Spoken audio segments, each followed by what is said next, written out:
ағам бар, және мен. Ең кішісі. Кешірім сұраймын әрине. Енді үйде үлкені? Үлкені әпкем дедім. Жоқ, тұрмыс құрған ба? Тұрмыс құрған. Жалпы дайынсыз отбасылық өмірге, иә? Мен ауылды жерге барып тұрып, ертең сәлем салып, ата-енеге қызмет көрсетуге. Ондайға қарсылығым жоқ, мүлдем. Қарсылығым жоқ. Көзқарасыңыз қазақи, иә, былай айтқанда. Қалай дейді? Қысқа кию ондайға жоқсыз ба? Қысқа киюденде жоқ. Өте керек. Өзім мерамды білем дегендей. Енді бұрынғы арақатынас болды ма сізде? Бұрынғы арақатынас болды, жарты жыл бұрын. Немен тоқтады екен? Бізде енді түсініспеушілікпен мінезіміз. Бәрін сол сылтау мінез ғой. Жалпы ас үйге қалайсыз? Ас үйде өзім негізі жақсымын. Басқа ас үйде жақсымын.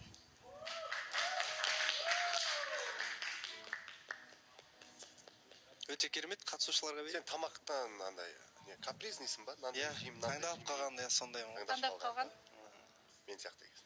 Сондайлығым бар, сол үшін сұрағам. Сен таңдап жейсің ба? Айғайсың. Менде бір сұрақ. Сен таңдамай жейсің, мен білемін. Ол рас. Сен бұл таңдамай жейсің, мен бергенді жейміз деп. Сержан сұрақ. Ақбота сұрақ қоям дей ма? Негізі сіз білесіз ғой, Шерханның соңғы арақатынасы туралы? Соңғы арақатынасы вроде Ақботамен болды. Иә, Ақботамен. Ертең қызғаныш, бір студияда отыр екенсіңдер, сториста екеуің сөйлесіп қойыпсыңдар деген қызғаныш бола ма? Ну, если по миру егер сөйлесе, жай қатысушы ретінде бірге бір жерде отырған соң, мен ол кісіге де айта алмаймын ғой, сөйлеспе жақында ма деп. Жақсы? Ассалаумағалейкум. Алейкум.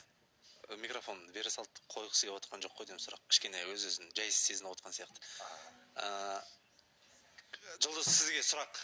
Жаңа мен сәл түсінбей кеттім да, әпкеммен тұрып бар дедіңіз, иә? Екі ағам бар дедіңіз. Әпкеңіз тұрмыста, сіз бөлек тұрасыз ба әпкеңізбен, де бәріңіз бір отбасында тұрасыздар ма? Жоқ, біз қазір бөлек тұрып жатырмық. Әпкеңіз, яғни өз отбасы бөлек, иә? Әпкем, иә, ол бөлек, ағам ол Ақтөбеге кетіп қалған, ол бөлек. Осы Алматы қаласында тұрасыздар? Жоқ, олар Шеңгелікте тұрып жатыр. Ол түсінікті. Мен өзім жалғыз Алматыда тұрып жатырмын.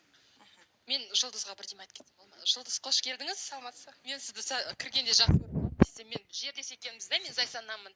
Жұлдыз, сізге сұрағым, осы бағдарламаға келген кезде сіз ақылыңызды тыңдап келдіңіз бе, әлде жүрегіңіздің үніне құлақ салып келдіңіз бе? Енді бұлай қарасақ, ақыл тоқтатқан қызбыз ғой енді. Ақылды да бұлай сараптап, жүректі де бір тыңдап көруге де болады негізі. Соны екеуін бұлай сараптап осында келіп отырмын. Жұлдыз, қош келдіңіз. Өте әдемі екенсіз, мына жақта отырмын. Саламатсыз. Сұрайын дегенім, алдыңғы арақатынасыңыз, соңғы арақатынасыңыз қай кезде болды және қанша уақыт, немесе тұрмыс құрдыңыз ба, соны айта кетсеңіз. Негізі осыдан 2 жыл бұрын ағам дос баласы алып қашқан. Сол жағдай бар болып тұр. Содан кетіп қалғам. Ал соңғы арақатынас менде жарты жыл бұрын болған. Былай айтқанда енді танысып жүрген кезде ол кісінің, былай қарап тұрсан, дөрекілігін байқап, мен содан шектеу қойдым. Қалай дейді? Дөрекілігін байқадым деп жатсы, кешірім сұрайын, бірақ егер дұрыс емес айтып жатсам, бірақ бізде Шерханда қызды бір шапалақ беру деген дүние бар ғой, бірақ сіз соларды біле тұра келіп тұрсыз, сол өткен қателікті қайттан қайталаймын деп ойламайсыз ба? Мен ондай нәрсеге жеткізбеймін ғой. Бірақ бұрын жетті ғой ол. Бұрын жетті, енді сабақ болды, иә? Жоқ, менде ондай қатты дөрекілік болған жоқ, просто андай болады ғой, қыз бала болған соң кішкене еркелейсің дегенде сол кезде қатты айту болған. Былай қол көтеру деген болған жоқ. Арақатынас негізі ұзақ уақытқа созылды ма? Бізде 1 ай. 1 ай, иә. Сіз жаңа алып қашты мен дедіңіз, иә? Я, қанша уақыт тұрдыңыздар? Алып қашты 1 апта көлемінде. 1 апта көлемінде. Танитын, танымайтын жігіт? Ағамнан дос баласы, ағаны айта кеткен едім. Біздің 2 әулет, то есть жаңа алып қашқан жігіт жағынан біздің бір ауылдан болған соң, бір-бірін жақсы таныған соң, мен сол үйде қалуға тура келді, бірақ қате екен түсіндім да. Кеш болса да түсіндім. Бір апта көлемінде не түрткі болды кетуіңізге? Не түрткі болды? Сол жаңа қалайсам болады енді. Официально енді үйленбедім ғой, бірақ енді күйеуімде деп айта алмаймын. Сол кісі жағынан суық, бір-бірімізді мүлдем сөйлеспейтінбіз. Мен өзімен өзім, ол өзімен өзі дегендей. Содан сондай шешімге кеп, мен обратно ақылымды тыңдап, өзім осындай шешім қабылдап. Сонда жай ғана үйдің үлкендері айтқаннан кейін екеуіңіз қосылған болып тұрсыздар ғой, Әлде енді ол ер азаматтың сізге Басқа да көңілі мәселе болмаса? болған. Ау?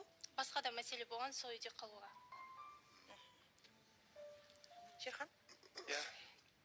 Енді тағдырыңызды енді ашып айтпасаңыз да түсініп отырмын. Біраз қиыншылықтан өткен сияқтысыз ғой. Негізі уже бастапқыда мен алып қашу деген нәрсені қолдайтынмын, шыны керек бар ғой. Бірақ осы жобаға келгелі мен қаншама үміткерді естідім ше. Алып қашып ажырастық, барлығы алып қашып ажырастық деген нәрсе. Уже көз қарасам былайынан болып отыр да, түйіп. Мен қарсымын негізі. Алып қашу деген нәрсеге ше. Себебі білмеймін, көп жағдайда қыздардың барлығы танымай алып қашады да, соны қалып, амалсыздан енді ата-анасының айтуымен қалып кетіп, кейіннен 1-2 жылдан кейін, 1 айдан кейін ажырасып жатады да. Сол нәрселерді түйе келе мен уже өз ойым өзгере бастады. Алып қашу негізі дұрыс емес ау деп ше. Негізі осы жерде мен қарсы пікір айтқым келеді. Неге десем, өзімнің ағаларымның алып қашып бір көріп, даже бір көрмей, сол жерде көре сал алып қашып келген жеңгелерім бар. Отбасылы, бірнеше жаңағы көп бала ата-ана болып жатқан жандар бар да. Негізі ол бізде де бар, әулеттеден бөлек Қазақстанда да бар ғой ол дүние. Бірақ қара, тағдыр әркімнің тағдыры әртүрлі. 10 жыл қыз бен жігіт болып жүріп, олар мүмкін бір айда ажырасып кетуі мүмкін. Ол бір-біріне деген қарым-қатынасы, ол алып қашса да, алып қашпаса да, түсіністік деген бір-біріне сыйластық. Енді Айгүлік, сенің айтуың сонда махаббатқа қарамай тұрмысқа шыға берген дұрыс, иә? Жоқ, мен олай дұрыс деп тұрған жоқпын. Бәрібір енді бұрын ата салтымызда болған дүние ғой, ол алып қашып келген деген. Айгүлік, ата салтымызда ол болды, бірақ қазіргі заманның көзқарасы қандай? Қазіргі заманда не өзгерді, айтшы? Адамдар өзгерді, адамның көзқарасы. көзқарасы. Бірақ біздің салт дәстүр сақталынып қалу керек қой. Қарашы Айгүлік, ертең сені алып қашып кетсе, қаласың ба, танымайтын адам? Сені сыртыңнан бір көрді да алып кетті, қаласың ба? Қалам?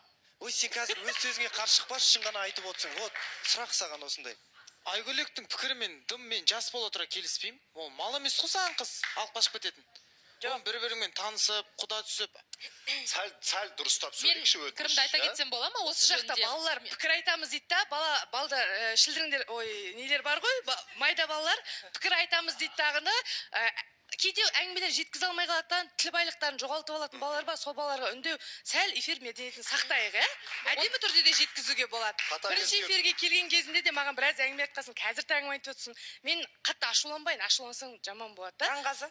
Онда Айгүлік, мен жауап бере кетейін, мен жасым үлкен ғой, алып қашу жайында мен қарсымын. Себебі өмірде бұл күн туған күн секілді емес, күнде болатын нәрсе емес, жылына бір рет де, допустим, өмірде бір-ақ рет беріледі, сондықтан бұл үлкен қадам, асықпай қасындағы өмірлік серігіңді жан-жақты ойланып, жан-жақты таразыға салып, бірақ таңдау керек. Алып қашуға өз басым қатты қарсымын. Иә, мен де қолдай кетейінші Айжанды.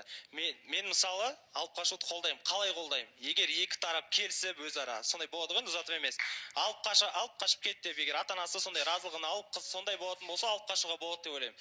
Ал бұлай танымайтын жігіттер, мен де өзім қарындасым бар, мен де өзім таныстарым бар, алып қашып жатқан жағдайда мен өзім сол нәрсе үшін до конца баратын едім, оны қолдамаймын лично. Альмира хан, мен өз басым.